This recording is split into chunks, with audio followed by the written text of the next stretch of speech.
Welcome, welcome, welcome everybody to our day 12 of our 21-day journey together, 21 plus. I'll get to that in a minute. My name is Sia. I'm here in Austin, Texas, where we're, it seems, enjoying a short summer. And I'm very excited you're all here, still here, or maybe here for the first time, which is wonderful. And it's never too late. We have a wonderful website to watch all the things that you missed. But before we get to the website, let's get our foot soak bowls ready. Foot soak bowl and a towel, a handful of salt, and some water to rinse. You've got the image right here. So grab your things before we start the meditation and be ready. For those who are here for the first time, it's never too late. As I just said, we have a website where you can see all the previous recordings, or you can also just go to YouTube directly and enjoy those. Or you can ask at the end of the program in breakout room help, have a look at the participants, breakout room help, and you will get put into a breakout room one-to-one with somebody who's been meditating for a while, and they can help you catch up. They can help you explain things that you may not have understood in the program. And further on, you can also request a mentor. If you have a mentor, that will be a person who is there for you whenever you request for maybe a little extra explanation, a little extra meditation. And yeah, it can be like Mark mentioned yesterday, a friend in future who is just here, on the journey with you. So all this is available to you. And we will also not stop after 21 days, as we have mentioned yesterday. It will continue as long as we can. And there will be a 2-week break after 21 days. And we continue with another batch of 21 days after, which goes a little bit deeper. It's also very exciting and full of music and full of new information. So yesterday we had the Muladhara chakra, the very first chakra. Chakra means energy center. We covered the innocence, the childlike innocence. And today's session is called Connecting to Our Pure Desire to Ascend, which describes the Swadhishthana chakra. The Swadhishthana chakra, or the second energy center in our subtle system. You will see later on a chakra chart where you can see where it's placed on your body and on your hands. But to explain all this, we have presenters. We have a wonderful meditation with Oleg from California before. We hear a talk by Shri Mataji, an excerpt of a talk by Shri Mataji. And after that, I will play a little bit of Navajo flute for you. Now, the Navajo are a tribe in Arizona, I believe, and I bought this in the forest in Arizona, a lovely flute. I am just merely a beginner. And I need to mention that I do put a little wind sound. We had a discussion. I won. I'll keep my wind sound. If you find something is sounding funny or there's a disruption, no, it's my wind sound. For we are going to see a little bit of imagery, beautiful drone shots by a yogi from Czech Republic. And he's called Peter. And I love to work with him. He does these amazing drone shots. And it's his son who is there meditating in the middle of the snow. So that's why I thought I'd do a little bit of live wind sound and flute. So stay with us. And after the music, we have another set of meditation with Phil, also from California. So let's have the presenters in here to quickly introduce themselves and say hello. Phil, Oleg. Here we are. Hello, Oleg. How are you? I'm good. How are you? Good. You want to introduce yourself briefly? Hello, everyone. My name is Oleg. As I mentioned, live currently in California, previously from Colorado. And I am a software engineer and meditate for many years, enjoy it tremendously. And will be guiding or sharing meditation today with you and the foot soak. Excellent. Telling us more about the Swadhisthana chakra. And Phil. Hello, Phil. Hi, I'm Phil from California. I'm actually my neighbor 5 minutes away from Oleg. We're in north of San Diego.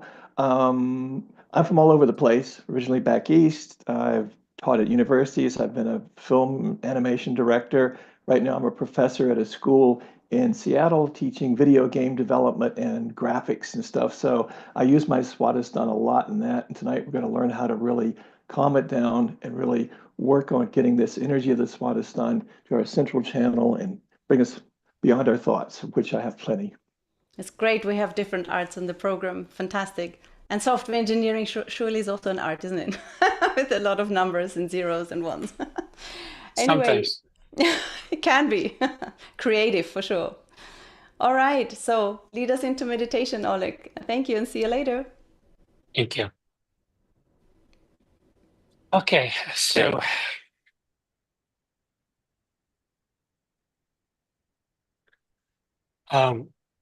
Swadhisthana chakra. Swadhisthana resides, if you can see me right on the level of our hip joints. And as like every chakra has three aspects left, which is responsible for providing us with the filtering of our whole knowledge function. So whatever knowledge we absorb, if our Swadhisthana is pure, it provides us that base of knowledge, which is absolutely pure. And on the other hand, on the right side, it provides us with the pure attention. So both aspects are very important. When chakra is balanced, it functions in the best way possible to produce and provide for all our actions enlightened creativity.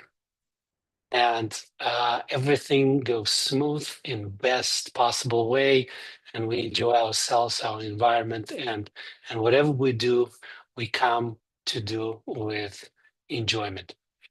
So before we start, let's raise our kundalini and put ourselves into bandhan.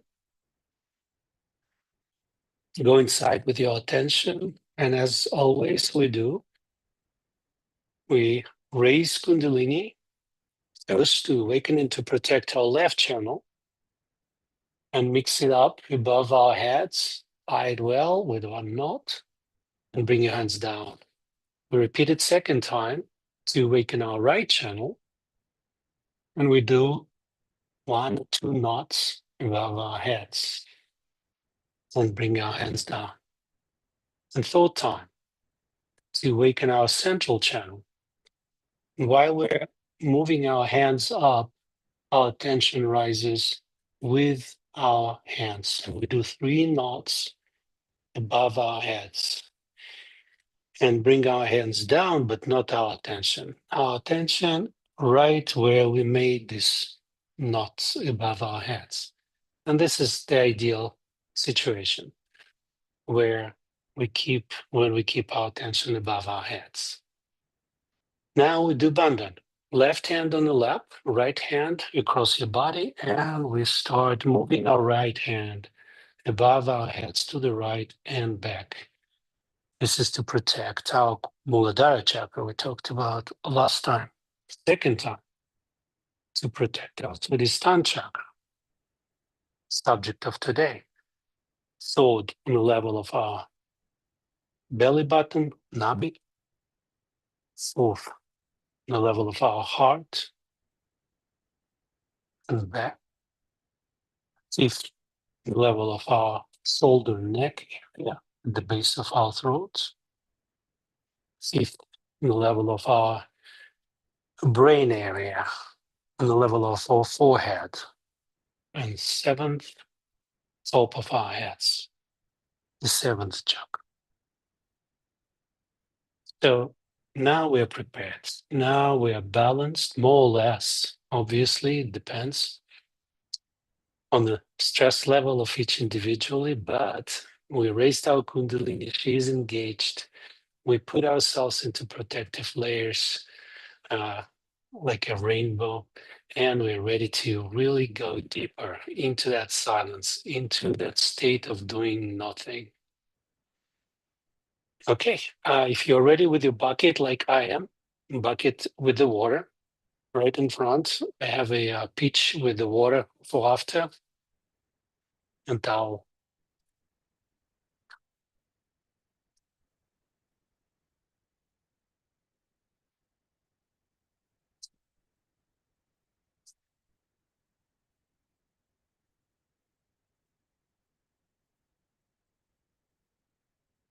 You can put our right hand right above the water, left hand on the lap, and just from the top of our heads, ask the water element to be ready to absorb, to help us to cleanse our subtle body, subtle system.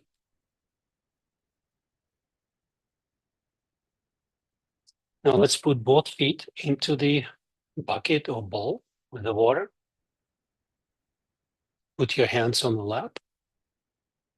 Go inside, slow your breathing the way you can. Nothing special. I'd recommend to do anything special. Instead, completely relax. We learn how that new skill, very powerful skill of doing nothing, especially in today's world.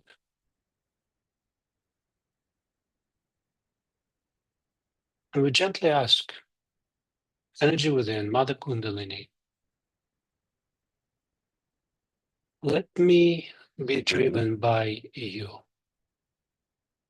Let me be not in charge like I always want to be, but instead to follow. And let me follow your enlightened power in the sense that I do nothing and I enjoy your presence, your flow, the silence. I can achieve it if I can experience it.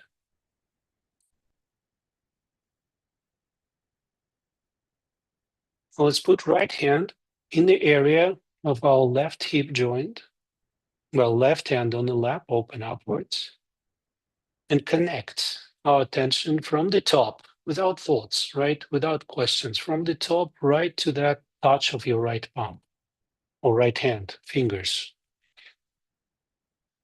like a bridge. And very gently ask, energy within, or Mother Kundalini. We're talking to our individual Kundalini. Please purify my left Swadhishthana. Please purify all the knowledge I absorbed, I carry with me, I use in my conceptual part of my life when I think, and analyze all this. Please purify. No need to think about and separate. It is spontaneous process, and we learn how to navigate through this process, how to enjoy it, how to let it happen. Mother Kundalini, please purify all my knowledge.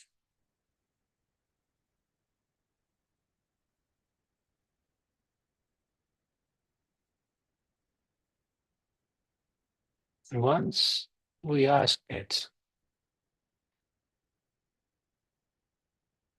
deep in our hearts, completely relax. We wait. We do nothing. We decide nothing. And we do not anticipate anything.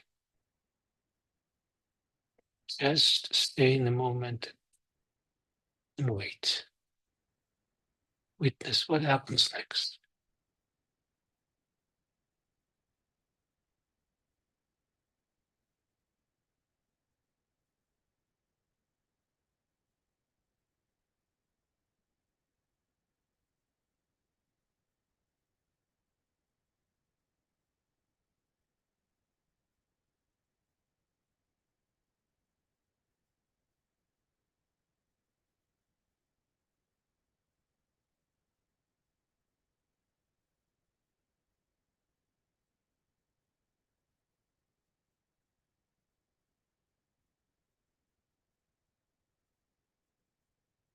Oh, let's bring right palm back to the lap, both hands on the lap, tension on top of our heads. When we say, use this sentence or phrase, attention above the head or on top of our heads, means above thoughts. And once you stop meditating, it becomes very natural. It's not something artificial, opposite. It's very natural, like little kids. With both hands on the lap, we do exactly the same connection from the top of our heads to the right aspect of Swadhisthana chakra in the area of our right hip joint, just in our attention.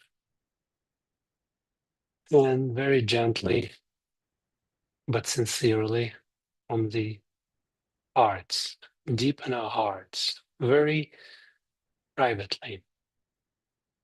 Mother Kundalini, please purify my right Swadhisthana. Please purify my attention.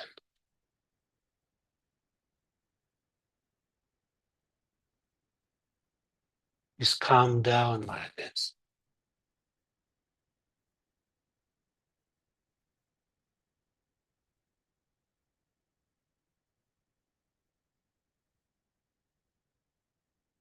And again, when you feel that you're very genuine in this request, just keep your attention above your head, on top, and witness. Do nothing.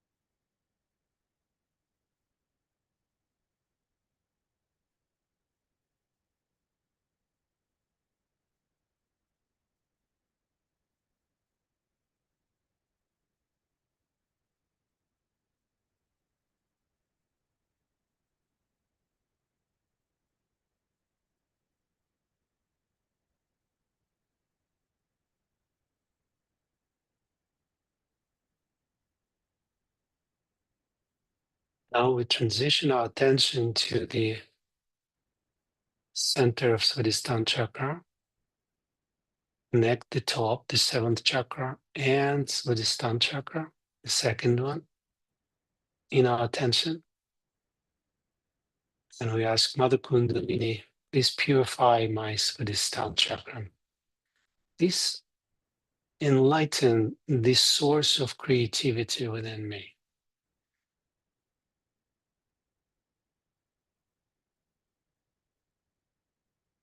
Lead the way.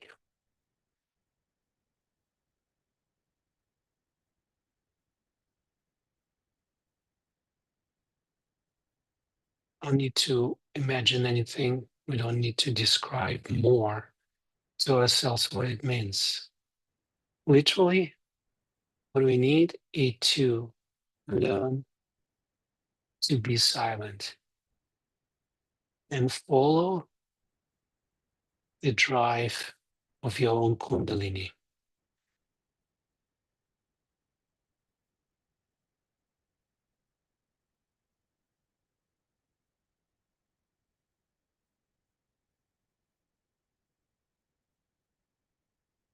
And we can also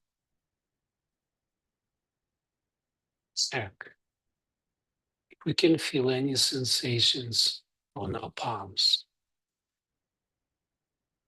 Worth mentioning, if you are in a deep silent state, no need to pay attention to anything else. But generally, when we are not as balanced as we would like to be, and our meditation is not as deep as we would like it to happen, then it's worth checking where the blockages are. And our thumbs are the representatives or reflectors of the state of our Swadhisthana. Left for left aspect of it, right for right aspect of it. So for those who is not as silent in their head, we can check if there are any tingling or numbness on our thumbs.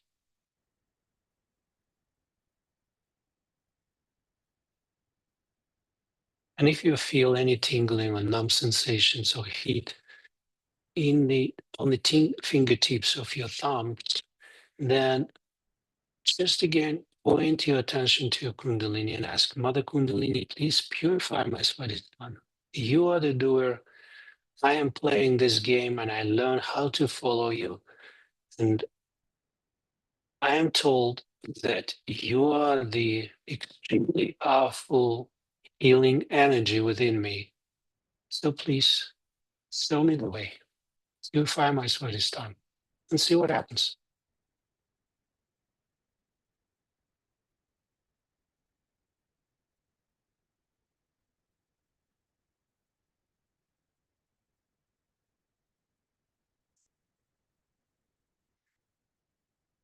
I also like to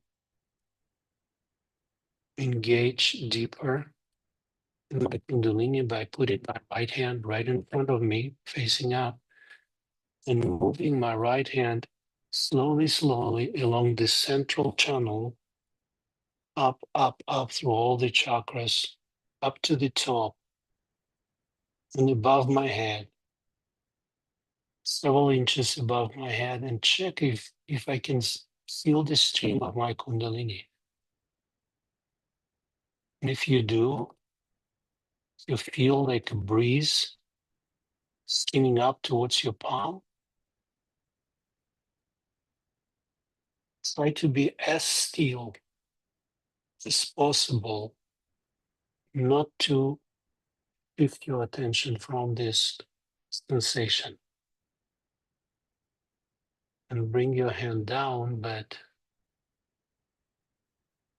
keep your attention there above your head, where you felt the stream, and relax.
One of the goals of our practice is to develop that state of full awareness. Mataji, the founder of Sahaja Yoga, called it self-realization. While meditation is the most powerful technique to establishing that state of self-realization, but the idea is to carry this self-realization and state of absolute awareness and silence during the day. And now, when we move to the next part of our program, I invite everybody to keep attention on top of your head. Whenever thoughts are coming, arguments, questions, calm yourself down. You'll have a lot of time to discuss mentally if you have any questions or suggestions and so on. But for the length of the program, just enjoy yourself. Just let that connection with your Kundalini to be cherished within you through that silence. Let's finish our foot soak. Rinse your feet.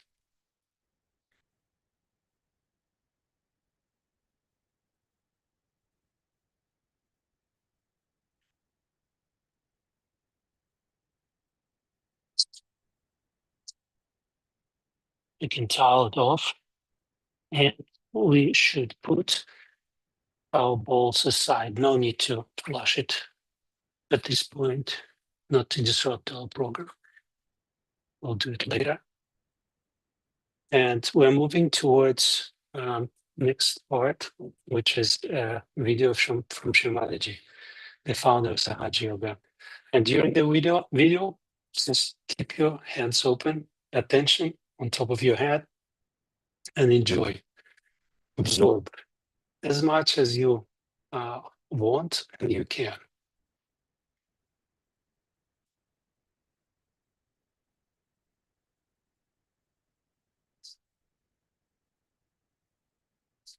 There has been never such confusion in the minds of human beings as it is today, as to the right or wrong. Never so much. Whatever was said, this was not good, they would do, knowingly that they are doing wrong. If they were good people, they would say, all right, this is good, we'll do the good. But everybody knew that this was wrong or right. They may do it. But today, no one knows what is wrong and what is right. Apart from wrong and right, it's much beyond that. You have to know yourself. Because this awareness is within us that we do not know ourselves.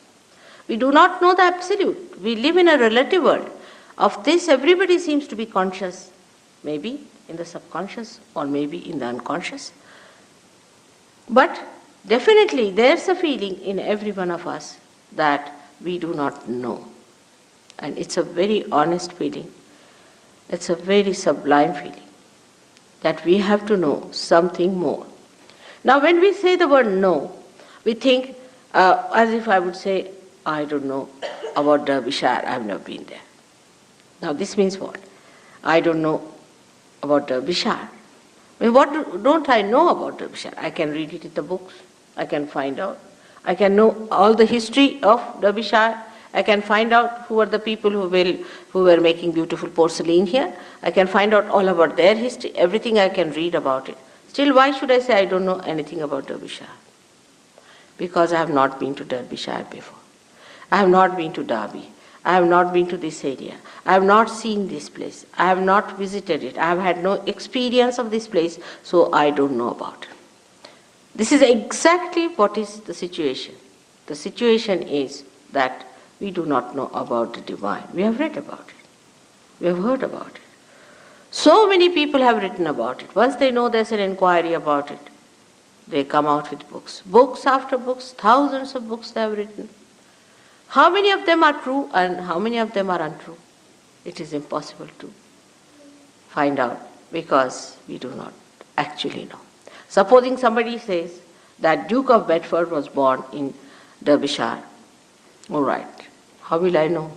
I would not know till I meet somebody who is really belonging to that place, who knows about it. In the same way, the knowledge that we have also about divine is very confusing. But this is not knowledge.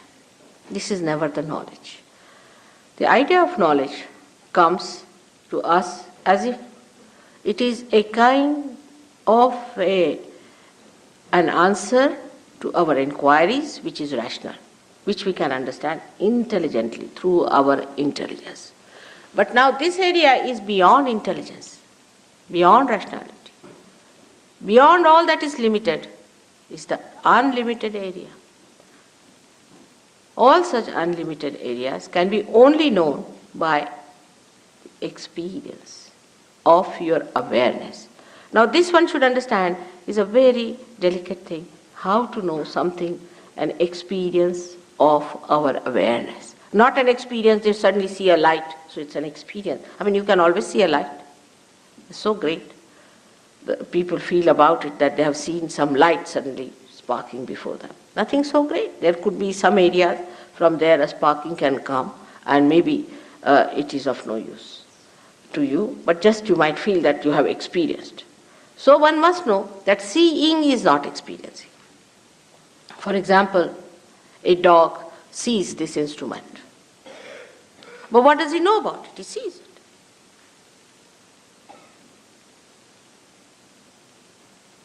Awareness, the human awareness, has so many great things about itself compared to the animal awareness. For example, we can say the awareness of beauty. Animals don't have. Awareness of cleanliness. Animals don't have. Human beings have these built within themselves. They can feel it. They can feel it on their central nervous system. So whatever is your awareness is to be felt on your central nervous system. It's not just an imaginary thing or an intellectual discussion. Yes, I know, I do. Not that.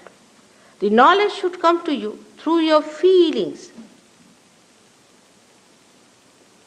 Like, I can feel this is hot or cold. But a stone will not feel anything. In the same way, the feeling has to come through your central nervous system. That means your awareness itself has to be charged. It has to get a new dimension. Your awareness itself has to get a new dimension. All other experiences has no meaning whatsoever in evolution, if you see. In evolutionary process, it is the awareness that improves, receives better and better dimensions. And these dimensions have reached its maximum at the time when you become a human being, where your awareness is just ready to receive the awareness of the universal being, of the collective being, so that you become the collective being. Now, I would like to tell you about this within ourselves, how we are placed. For every practical purposes, you should not take me for granted. But you should not also deny what I tell you. It's like entering into a new university. We listen to the professor and we try to follow him. Supposing he propounds a hypothesis before you, then you just start judging it. Work it out. If it is true, then you call it a law. In the same way, we should enter into this new understanding by first seeing it, not denying it.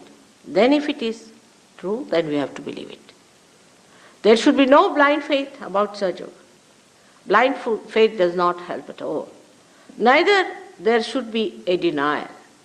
And with that cheerful attitude, if you just listen to me as a hypothesis, whatever I'm telling you, you need not accept it as truth just now. But then the time has come for me to prove the truth to you. And the truth can be proved to you. Time has come to prove the existence of God. To prove.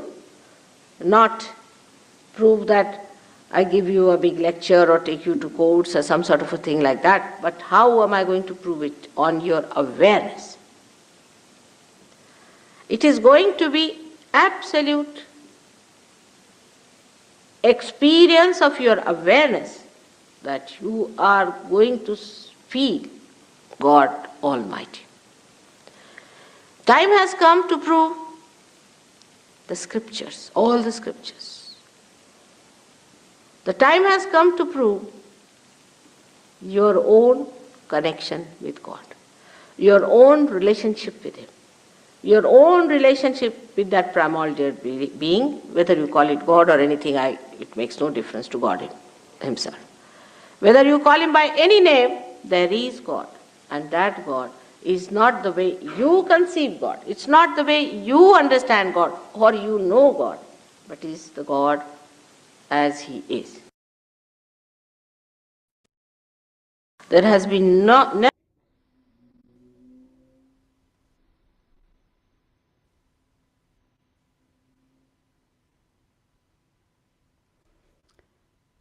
Let's keep our hands open. Just like Shri Mataji just said now, we need to feel. Leave our hands open, our hearts open, our minds open to receive. You can close your eyes, or if you want later, if you want to use these beautiful snowy images as a carrier to go into thoughtless awareness, you can open your eyes. But for now, let's just be a little bit silent.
let's just continue this state of meditation. This beautiful, powerful silence.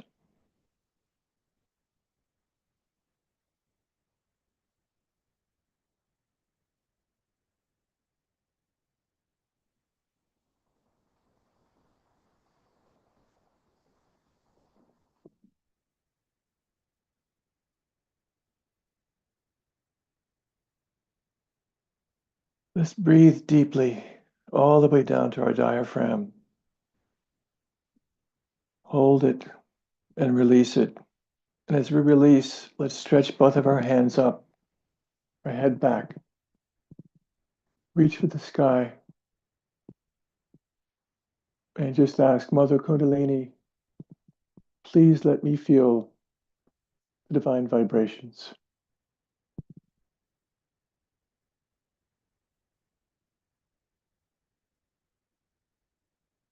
Slowly bring our hands down on our lap.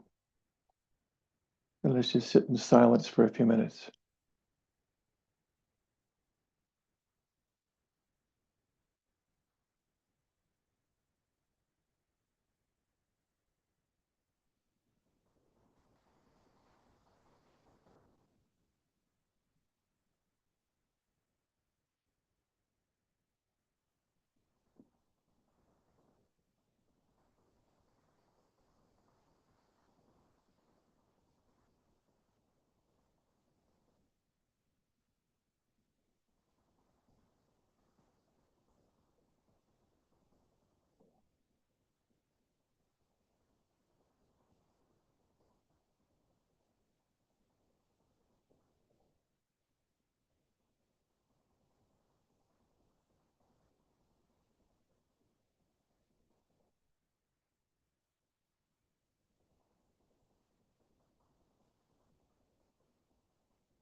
When we reach this state of deep meditation,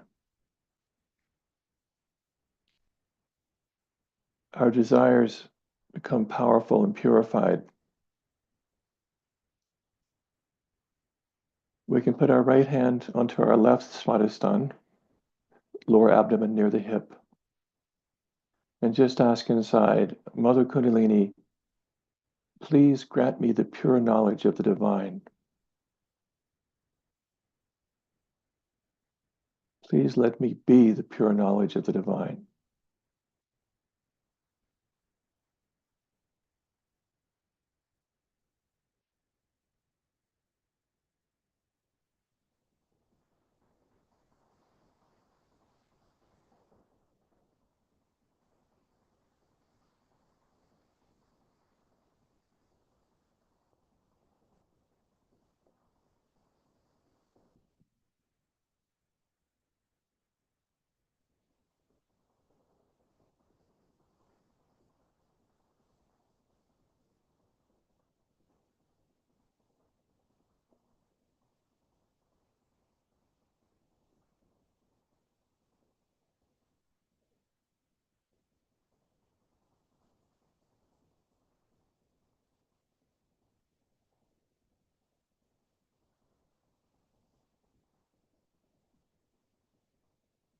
Our left Swadhisthana is the beginning of the path of our pure knowledge, pure desire.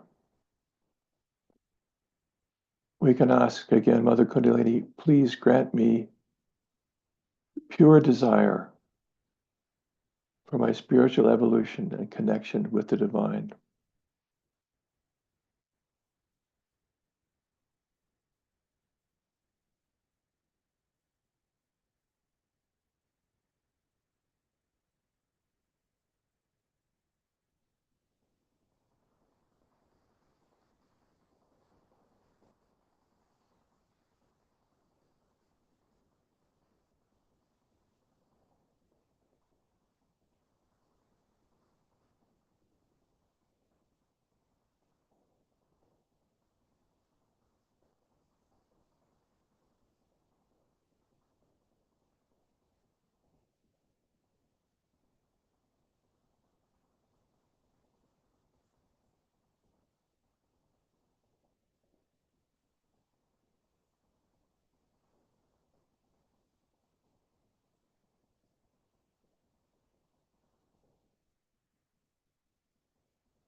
And let's relax our hands.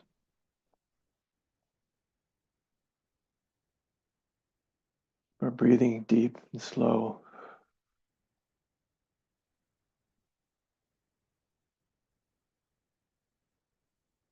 We want to keep our attention both here, above our Sahasrara, and reaching all the way down to our Swadhishthana.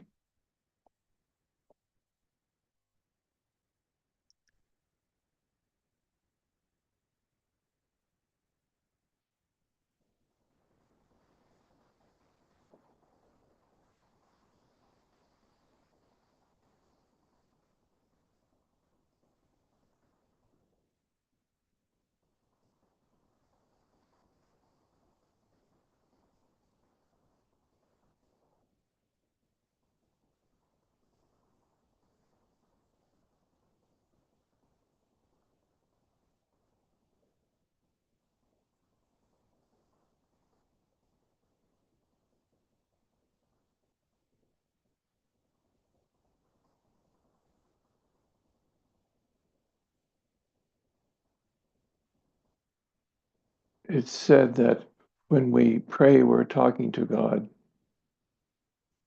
And when we meditate, we're listening to God.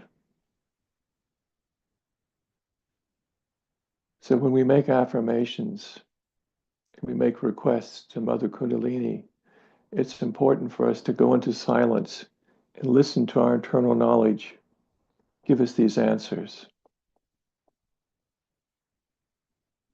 We need to acknowledge, Mother Kundalini, you are the doer.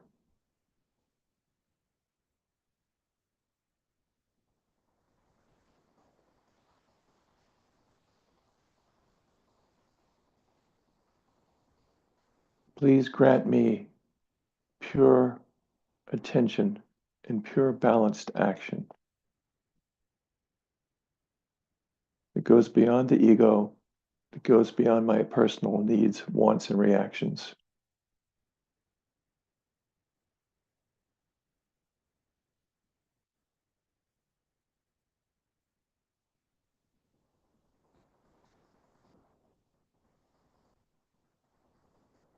Let's meditate on that for a few minutes.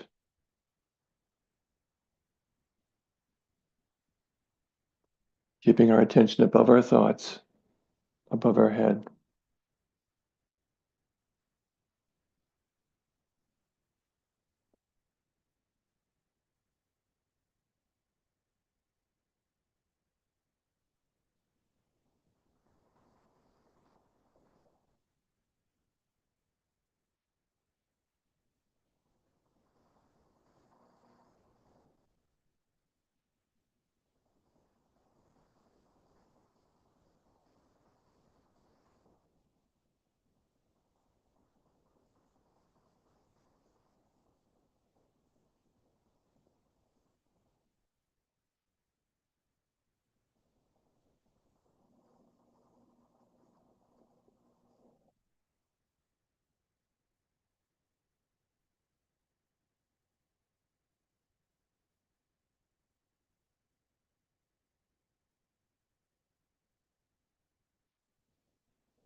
The Kundalini is our mothering energy that nurtures us and wants us to attain our spiritual and creative potential. Now let's bring our attention to the central channel. Start our hand in front of the Swadhisthana and bring it up the central channel as if we're bringing up a handful of cool liquid, the top of our head, and down the right and left.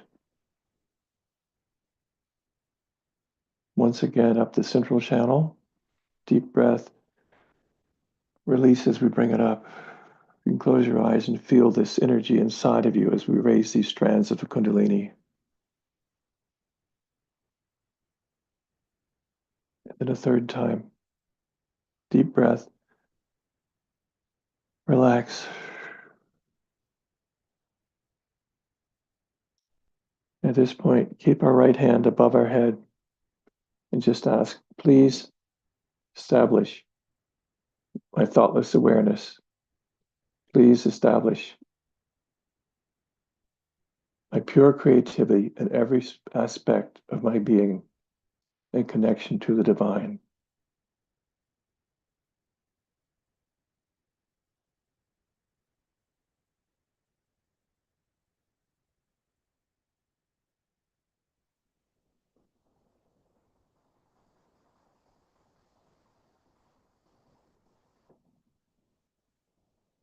Let's just sit in this silence for a few minutes.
We can ask Mother Kundalini, please let me stay in this state of enlightened, thoughtless awareness all night through my sleep into the day tomorrow.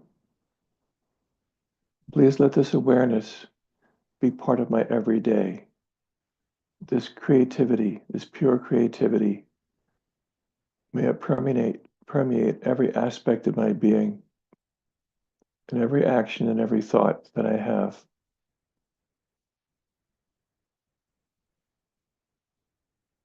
So that I act from the center, not from reactions, not from indulgence.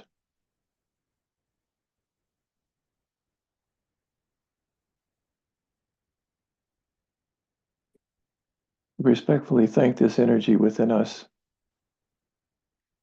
and we'll complete this part of the meditation by raising our Kundalini again.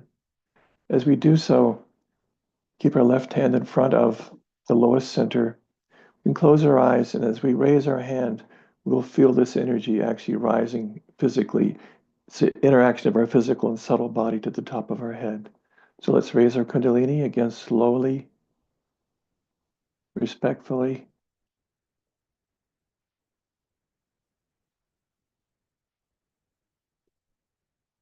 You'll feel different centers tingling as you bring your hand in front of them into the top of the head and tie it in a knot. Bring the hands down the right and left. And once again, with full attention, raise the Kundalini up. This time, the right channel, a pure channel of pure action, and tie 2 knots.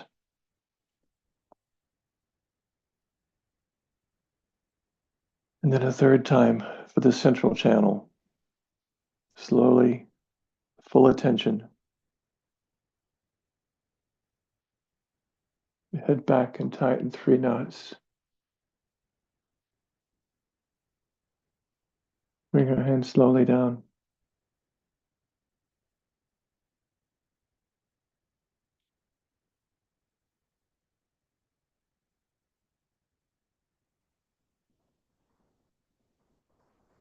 Let's try to stay in this state of meditation for the rest of the evening.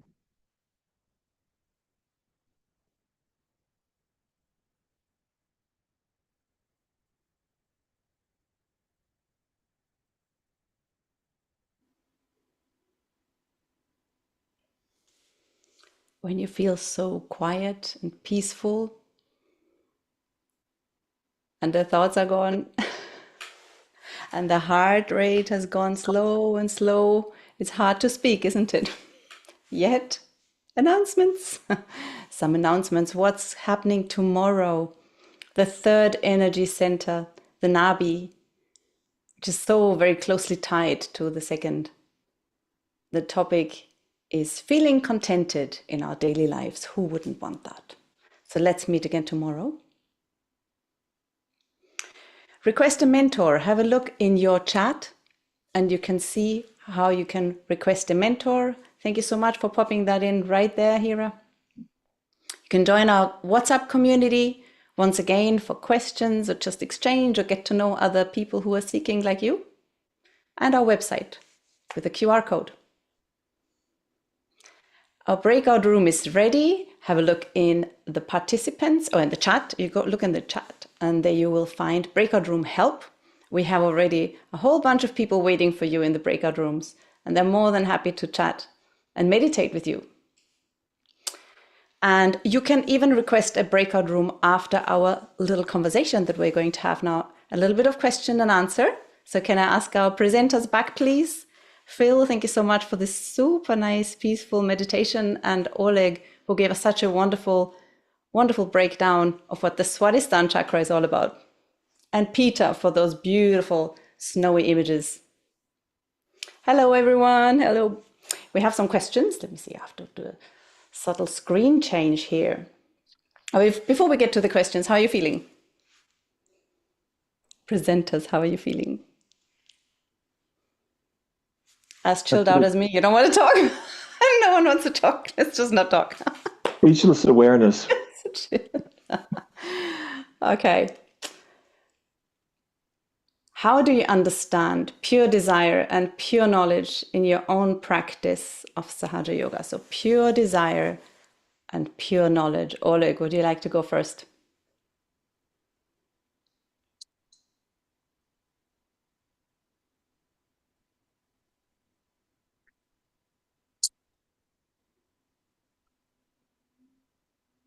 Your desire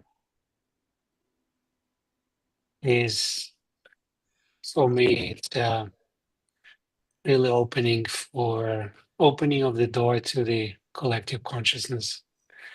Whatever I knew before, or whatever keeps me busy in these 3 dimensions, most of it is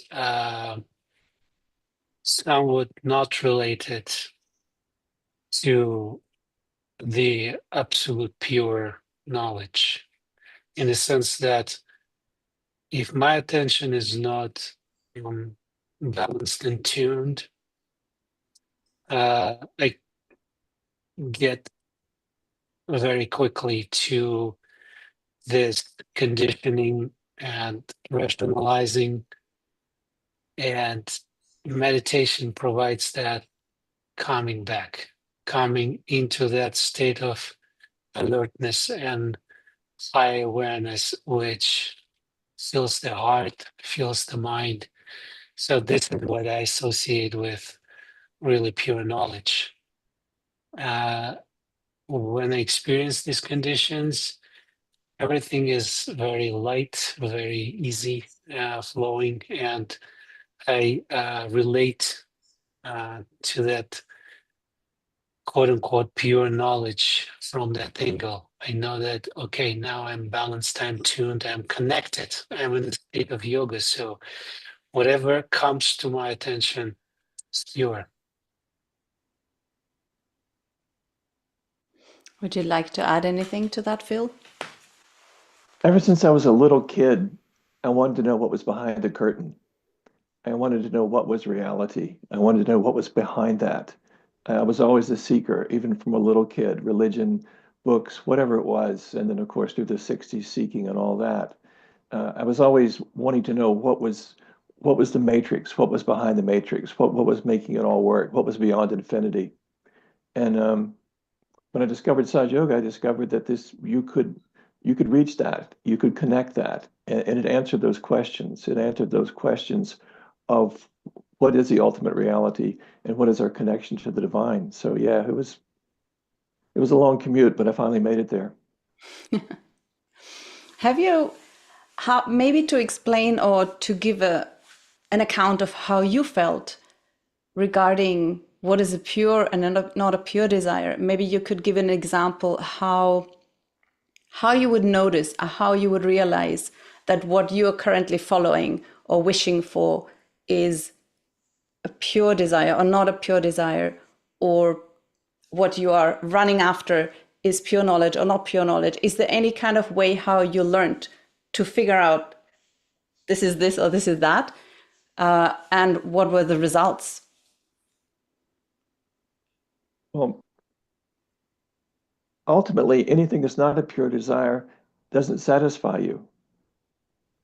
Ultimately, anything that you desire that's not pure will reach a material end. It'll have, you'll get the package from Amazon or whatever it is, and that's it. Pure desire takes you further. It takes you into, I guess, what as creative people we call the flow state, in which you are in the moment. Musicians, people who are realized, reach this point where you feel like you're effortlessly in this state of being. I think Oleg touched on that as well, too. I'm not sure people call it a flow state, different kinds of words for it. Being in the moment, being in the center, being in the present. I just remember as a kid sitting sometimes like in the woods and just looking at the sun and just sort of feeling a moment. You're one with everything. There is no other. There's no duality. I think that's it. When you're experiencing pure desire, you're one with the nature. You're in one with reality. Whereas when it's our desire, our wants, our needs, they have a material into them. I don't know. Is that too weird? Mm. Yeah, it's true. It's true. No, not weird at all. Beautifully said. Oleg, you want to add on? Did you ever feel something, some sort of sensation, like Phil said? I personally think this is, you become, if you've touched it, if you felt it once, right? You want it again, and then you can, maybe, how did you feel it, Oleg? How would you feel if this is now pure knowledge, not pure knowledge, pure desire, not pure desire? How does it present itself? So I would just add maybe that when you feel comfortable, when you feel like you close your eyes, we talk to our kids, for example, with what should I do in this situation or that situation. We also we always suggest, okay, let's close our eyes. Let's close our eyes and bring this question into that bubble above our mental and see what you feel, literally what you feel and what you feel for it. We have these tools in our system in Sahaja Yoga, and we constantly talk about cool vibrations, warm vibrations, or heavy vibrations. So cool vibrations indicate the right path. And technically speaking, when we have a question in our lives, and all of us have, the ideal for me is to calm down, meditate, to bring myself in the best possible condition, to take myself out from this busy routine and open my hands and bring that answer or just ask a question. And whatever comes into your attention with the coolness on your palms, just follow it. That's one way. And another one, I learned through the years that the concept, even though it is a mental concept, but once we are awakened personalities, like we call ourselves yogis, the concepts become also enlightened. And meaning, what I mean is that there are a lot of things around our lives which are common sense. Sometimes we just reject them or disregard them because we are following majority of opinion. But if you feel very comfortable in your heart, something which is very obvious, very simple and usually very simple and very obvious, it reflects the common sense. And I associate it with the purity of either desire on pure knowledge, based on pure knowledge. So I love how you showed us your hands, and that's what we learn here in Sahaja Yoga. We can use our hands for vibrations. I know some people who practice Sahaja Yoga, they're very receptive with the hands. For me, I've noticed it. We all feel a little different, I guess. For me, sometimes when something really just is right or feels very blessed or very pleasing to the divine, I feel it on top of my head. It's almost like a shower that goes upwards and makes you feel like, you're just like a gush of bliss, maybe. It like going up the head. I feel it now. And then it's a tingle on your head. So maybe we can just become a little bit receptive to what we feel when we run after this or run after that. So obviously we've just spoken mostly about the left Swadhisthan, which is more connected to the desire and to the pure knowledge. But the right Swadhisthan, the side of action now, where we decide to do things, to plan things. And there comes the moment which, who said it now? Where you say, you're not the doer. One of you said it. I forgot now who said it. You're not Kundalini, you are the doer, which is a very nice affirmation for the right Swadhisthana. May I ask you, Oleg, when we talk about the right Swadhisthana, this state of surrendering, of letting it go and witnessing the outcome, not being the doer, how would you describe that manifest itself for you in your daily life with the help of Sahaja Yoga? This right side quality, right Swadhisthana quality. Tremendously. Yeah, you said it all. It's being, I consider myself more right-sided person, busy, constantly pushing forward towards future goals in life and in career, and it's very, very challenging task. But you said it. Once I learned that giving up, and actually giving up that idea of I am in charge, I am in control. Now I am seeking for this state of my being during the day all the time. It starts from the morning. First thing I do is really tuning myself. I wake up, I tune myself into that state immediately. And then I go through routine, I meditate, I finish meditation, and I do exactly the same. So I know that it's very easy for me to take my attention and my being to the right, to that pushy flow. But I remember every time I give up, as a matter of fact, even at work, when I stumble upon a difficult task, I just come back to what I learned. This blissful skill, which still developing during every meditation, to do nothing and just give that task to divine. And every time it works. So I'm super happy that like Phil mentioned, that you found it finally, that door towards behind the curtain. And this fills me with joy because this tool is available all the time. And it's, we carry with us just to remind ourselves. That's where I still struggle, to remind myself to be in this moment, in that flow all the time.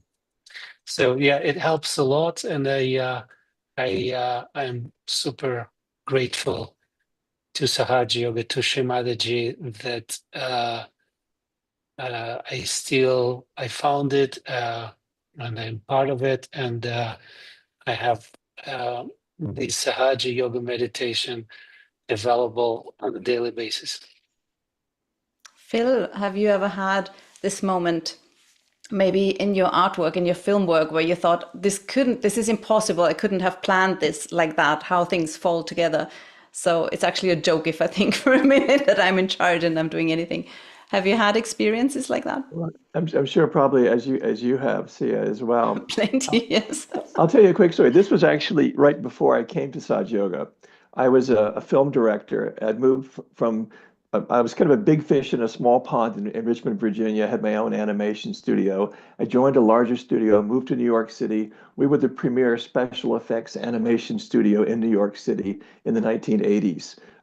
Downtown, really hip, right around the corner from CBGB's and the whole punk scene, all of that sort of stuff. And I was a director. I was directing high budget television commercials, MTV spots, things like that. And I realized I couldn't handle it. I realized inside, I'm losing it. I'm going to have to go back to Virginia with my tail between my legs. But I knew I needed to meditate.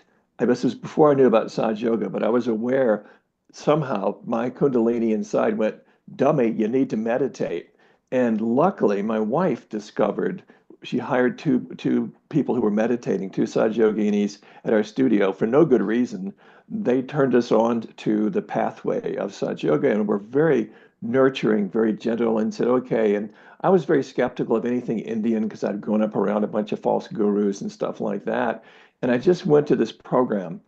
And the first week I went, they're nice people. They're very pleasant. They're not charging any money. They're kind of awkward, but they're good intentioned. That's fine. It was in New York City and like Port Authority bus station gymnasium with like people playing basketball right around us and other people who were like trying to levitate and stuff like that. And the second time I went, I had this profound experience. I mean, it was really gobsmacked. Okay, this is the real deal. And bizarrely enough, all my work projects got a lot easier after that. All these jerks I had to work with on Madison Avenue who were like in Mad Men and stuff, all of a sudden I was able to deal with it without having to get stressed, without having to have a glass of wine at night. And it literally transformed. But it was, I was like a dummy who just sort of followed this till it happened. But it was remarkable. And since then, I've been able to, in a situations that are challenging professionally, going, okay, I have to surrender this. Like Oleg says, okay, I know what you want to do. What does big brain want to do? There's little Phil and big Phil. And I try to, okay, little Phil, calm down. We're going to go talk to big Phil and to Kundalini. So there you go. I have a question here from a chat. When raising the Kundalini, does it matter which hand raises the energy versus the circling hand? I've now noticed presenters use both the hands. Maybe Phil, you want to answer this one? Well, your left hand is your hand of desire. So in a sense, you're using your left hand of desire and you're applying the action to it as we do that. That's my understanding. Oleg, does that make sense to you? Absolutely. Yeah. So we're always talking about this left and right thing. So our left side is that side of action. It's our side of desire. Side of desire, and our right is the side of action. So it's a good example. I didn't really know that, but that's actually why we do it. I just discovered that from the question. Awesome. Well, we'll keep it short. One more last question. Shall we go to creativity? I'd love that one. Have you seen your creativity manifest since you got your realization? Yeah, we kind of touched that a little bit. Maybe I would love to just share a tiny little thing. Creativity that we associate with the right Swadhistana, it can manifest in different ways. It doesn't have to be music. It doesn't have to be art. It could be even gardening. So I personally find something where you feel you're not using your head for a minute and just use your hands. Then again, if you have a job where you use your hands a lot, actually, I do have a job where I use my hands a lot. I notice I think I should just stop and maybe just sit and not do anything. Also very important. I think we got to be a little bit intuitive. I remember one day I had a really very busy, hectic day. I had worried and worried and worried. And then I took a piece of felt and I thought, let me make a cover for my native flute. And look at this. I was sitting for 3 hours. I don't know how to stitch very well. Look at these stitches. They got eventually better. But I was sitting there really like enjoying this sort of making something, some dangly stuff and then some doggies. It's childish, but it was so much fun. And 3 hours later, I look up like, I feel so blissed out. There was not a single thought in my mind. I was just focusing on something non-verbal, artistic. And you don't have to be an artist, right? I love to doodle and draw, even though I have no talent. So maybe Phil, what would you suggest for our listeners here, our new seekers, about creativity, but also what sorts of creativity you can think of to really please your right Swadhisthana chakra? How, or maybe own experiences with creativity that you had maybe in your job? Or... I've been obsessively drawing and being, quote, creative all my life in that sort of way, and in music and film and animation as well. But, you know, making a toy for your kid to play with, making a decision about how to help someone else, creativity comes in all these different ways. It's a spark that isn't just like a product like music. It's the music, the art, those are material examples of it. But creativity is the way you work in a relationship, the way you help someone, something you may say to someone is coming from this creative spirit within you. It's creating beauty. It's creating a moment of beauty and it's not a picture. It's not a saleable thing. It's a moment of creativity. So in that sense, you know, we have, quote, the creativity, I'm going to get down and make something creative. But that idea of spontaneous, as we meditate more, you find yourself doing these things spontaneously, picking up some flowers for someone that wasn't expecting it, you know, just these little things, stopping on the street to talk to someone that might be having a problem, things like that. Those are creative impulses that the divine is working through us to express ourselves through the Swadhisthana. Completely. And connected to spontaneity. Being in the moment, completely in the moment, being connected, and heart, love. Without the love, this won't work. Oleg, would you like to say something to that? Or maybe you would you like to, there's also this image that Shri Mataji has also surely talked about, be the vessel, be an empty vessel to be filled, or even the example of a flute, be empty like the flute so the divine can play on you and you become the instrument. Something that you can tell us about your that happened in your life, similar to that, where you felt you're just empty in order to be played on. I wish I had this experience to be empty and be a channel, but really I feel like there are many moments I had in my life, and I hope to have them even more, when you're part of something bigger than you. And I'm pretty sure that this is related to Swadhisthana chakra in the sense that if it is blocked, you're blocked. I am blocked. I am not available for something like Phil said, the bigger Phil.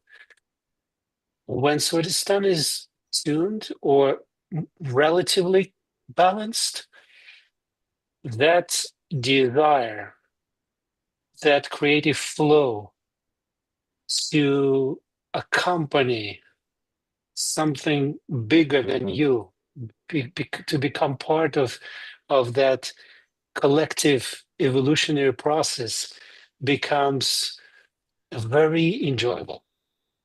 And I experienced it many times, especially with Sahaja Yogis during the programs and during my life when I was in the moment of experiencing something very uh, loving, like maybe with your friends or maybe with your family members, when everybody's laughing and supportive to each other and just happening. And I believe that this is possible when actually heart is open, but before heart, all the chakras have to be opened, and one of those which are very important, Swadhishthana, which is like if it is blocked, as I mentioned, I am I am closed in my bubble. And when it is tuning a little bit, then it really opens us towards being part of bigger than ourselves. And this is and obviously the creativity part of it, I don't believe I had many talents. Uh, some maybe, but not much. As a matter of fact, I couldn't talk as a kid, and then as a young person, I was very what's the name for it? Couldn't Shy? express myself. Mm. No, not shy, but dyslexic. From the And speaking. yeah, and I attribute to improvement specifically in Swadhisthana area, my ability to my speech improved relatively, obviously, and languages became more available for me, and I noticed also that, like you mentioned, you created a bag for your flute. At some point, I started to paint on silk. Uh, this was not in the picture. It was not commercial driven or something like this. It just happened, and I started to spend more and more time, with this. I can't explain it other than opening of Swadhisthana chakra by anything else. That's like from that area of miracles. We call it miracles, Yeah. but in Sahaja Yoga, we don't call it miracles anymore, because it happens with every opening of every chakra. Some aspect of our lives opens up, and miracles associated with this become norm. And this is another blessing which we experience, and I experienced it. Very nicely said. Well, I encourage each and every one of you all to really pick up something or the other. It can be cooking, it can be gardening, it can be anything where you feel, because the right Swadhisthana is very, very much linked to the thought process, because it literally feeds the brain. And the more we are overactive and planning, it drains and gets tired. And the wonderful balance is art, where you just don't think and you just let your joy flow, become so much more joyful.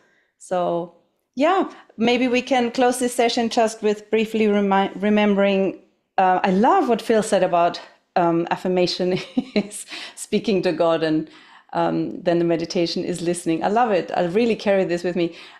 So a good affirmation for the left Swadhisthana is for sure, Mother Kundalini, please remove all false knowledge, or cleanse my left Swadhisthana, remove all this false knowledge. And for the right side again, we can say, Mother Kundalini, I'm not the doer. I don't do anything, and please remove any heat of my overthinking or my stress. But if we feel stressed and run down, it's usually right Swadhisthana. But we're going to continue tomorrow with the Nabi, which links so closely. And thank you so much, Phil, again, and Oleg. It was a real joy tonight. Thank you so much. You have a great night. And whoever still wants to go to a breakout room, take the opportunity now. You can. And we wish you all the best of luck. If your questions haven't been answered, don't worry. We collect them and we get back to you, or go in a breakout room and ask it again. You have a good night, everybody. Bye-bye.